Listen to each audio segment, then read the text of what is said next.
નમસ્કાર ખેડૂત મિત્રો, કેમ છો બધા? મજામાં જશો ને? એવી આશાથી ફરી એક નવા વ્લોગમાં તમારા બધાનું હાર્દિક સ્વાગત છે.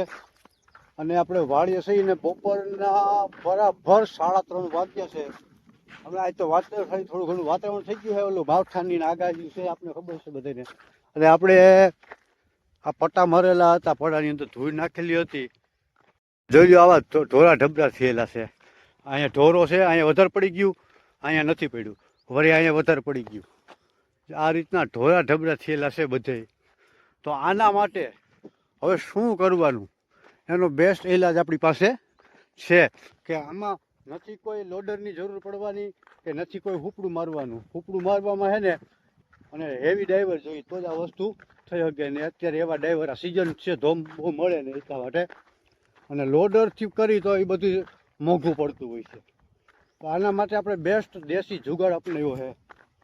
અને કેવી રીતે ફોરવું હમણાં તમને બતાવી દઉં.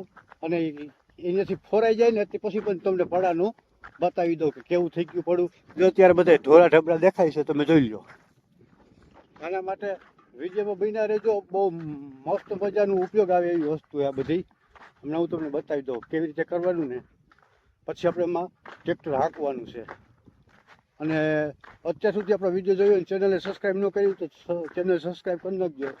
બાજુમાં રહેલા બે આઇકોન દબી દેજો, જેથી કરીને વિડીયો નોટિફિકેશન તમને મળી જાય. તો આ છે આપણે જો ટ્રેક્ટરની દાંતી, જે નોર્મલ દાંતી હોય ની દાંતી છે. આની અંદર આપણે જુગાડ કંઈક આવો કરેલો છે, જોઈ લો. ચાર દાંતી છે, આમાં આ રીતના બે વારા બાંધી દીધા, બે બાંધી દીધા વારાથી. ચારેય દાંતી પાંચે પાંચ દાંતી બાંધી દીધા છે. એક ટૂંકું છે, નીચેનું છે એ ટૂંકું રાખવાનું, ઉપરનું છે એ આખું લાંબુ રાખી દેવાનું, એટલે આ છે ને ફાટો ભરે નહીં. અને આનો પ્રયોગ અમે કાલે સાંજે કરી લીધો, તો બે ગોથામાં લીધા છે. હાઈ ક્લાસનું રેવલ થતું જાય છે. અને હમણાં ટ્રેક્ટર આવેલું આ રેવલ કરીને એનું તમને વિડીયો શૂટ કરીને બતાવી દઉં. ચાલુ કેવી રીતે ફોરાય ને એ પણ તમને હમણાં બતાવું. આ બહુ મસ્ત મજાનો નુસ્ખો છે અને દેશી ઇલાજ. એમ હુપડાની જરૂર નથી આમાં, કે નથી લોડરની જરૂર. આ રીતનું છે ને ભાઈ, હુપડા કરતાં બેસ્ટ કામ થાય છે. આમાં એક હરખું બધું થાય. જો વારા જોઈ લો તમે, જો આ ઢોરા ઢબરા જોઈ લો, આ ઢોરા ઢબરા. અને જો આ રેવલ થતું જાય છે. અને જો આમાં મારી દીધું છે, જોઈ લો. આમાં બધે દાંતી મારેલી છે, જોઈ લો. ટૂંકમાં વરા બાંધીને દાંતી આમાં મારી દીધી છે. આ પડું હાઈ ક્લાસ થઈ ગયું. આમાં ખબર ના પડે, જોઈ લો કે આમાં ઢોરા ઢબરા હતા, જોઈ લો.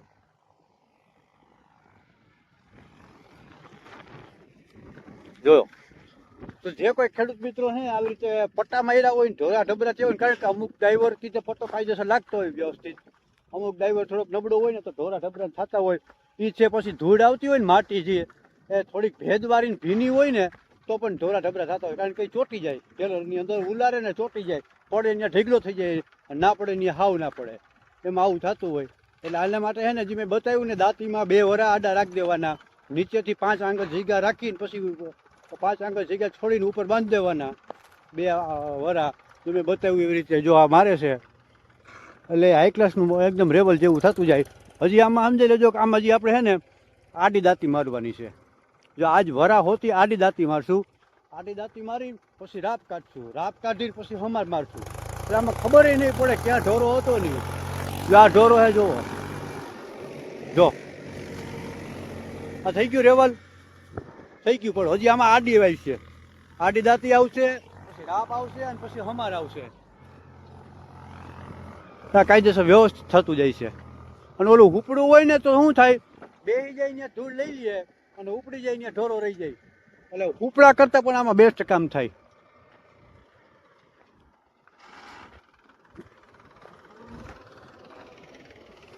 જે રીતે વારી વારીને એટલામાં કરે છે. બાકી તો જો આ તો બધું થઈ ગયું છે, એટલો ભાગ બાકી રહી ગયો. તો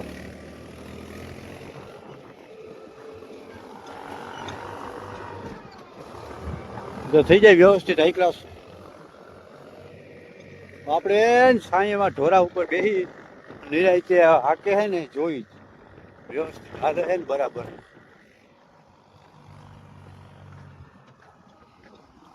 એ આપણે આમાં છે ને આ ધૂળ ભેરીથી પેલા પાણ આવ્યા હોય ને, પેલા 4-5 મજૂરી હશે, આપણે કહી દીધું હતું.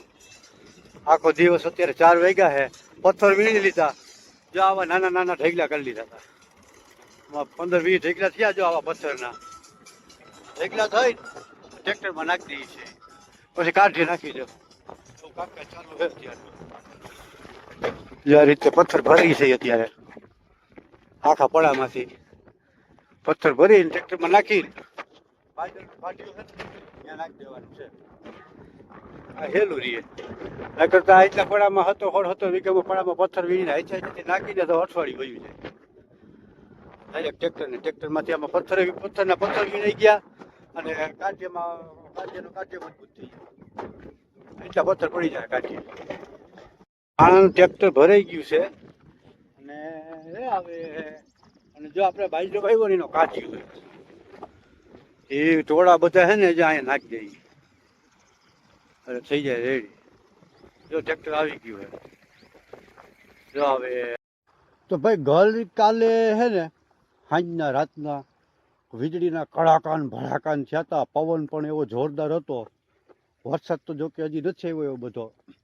અને આપણો બાજરો છે ને બાજરામાં જો પવન એવો હતો પણ કંઈ ઢેર્યો નથી, હજી એમને ઊભો છે. હવે ઢેર્યો નથી એનું કારણ એ છે કે આપણે છે ને જો નીચે છે આ ભાગ અહીંથી ઓછામાં ઓછો 25-30 ફૂટ નીચે છે. ફરતી કર ઓલી બાજુ પણ પારી છે, આ બાજુ પારી છે, આ બાજુ પણ પારી છે. આ બાજરો છે ને આપણો ખાડાની અંદર છે. ખાડાની અંદર હોય ને એટલા માટે ખાડામાં અંદર છે ને એટલે ઓછ આવ્યો ને એટલા માટે એટલો બધો પવન લાગ્યો નથી. આપણો બાજરો કમ્પ્લીટ છે બધું જોઈ લ્યો. અને નીકળવાની તૈયારી જો ક્યાંક ડુંડા માંડે છે નીકળવા, ક્યાંક દેખાઈ ગયા છે અને ક્યાંક જો આ તૈયારીમાં છે. અને ડુંડ જોઈ લ્યો. માવઠાનો માર છે અત્યારે ખેડૂત ઉપર ભાઈ, એની વાત જવા દો કે ખેડૂત મિત્રોને અત્યારે છે ને તલ છે, મગ છે, બાજરો છે, આ બધો પાક ઉપર આવી ગયેલો હોય છે. મારે જો કે હાલમાં લેટ થઈ ગયું છે બાજરો વાવવામાં. ઓછામાં ઓછો હોય ને 20 દિવસ લેટ હતો, કારણ કે વવાઈ એવી પોઝિશન નહોતી ને આમાં, એટલે 20 દિવસ લેટ હતો એટલે હજી વાંધો નથી. બાકી ખેડૂતોના મોટા બધા ખેડૂતોના પાક અટાણે ટૂંકમાં એન્ડ ઉપર છે ને પાકી ગયું છે અને હાર્વેસ્ટિંગની તૈયારીમાં છે. એમાં બધા ખેડૂતોને માવઠાનો માર લાગવાનો છે જોરદાર. નુકસાની એની વાત જવા દો. અને ભગવાન પ્રાર્થના કરી કે ના આવે વરસાદ અત્યારે, હજી ખેડૂતોનું બધાનું છે ને બિચારાનું બધું હચવાઈ જાય. કારણ કે 3 મહિના 90 દિવસ સુધી મહેનત કરી હોય, ખર્ચા કર્યા હોય, બધું પાણીમાં જાય છે. દ્વારકાધીશ પાસે પ્રાર્થના માગી કે ભાઈ વરસાદ ના આવે તો સારું. જોકે આમાં પછી આપણું કંઈ હાલે નહીં, હરી કરે ખરી.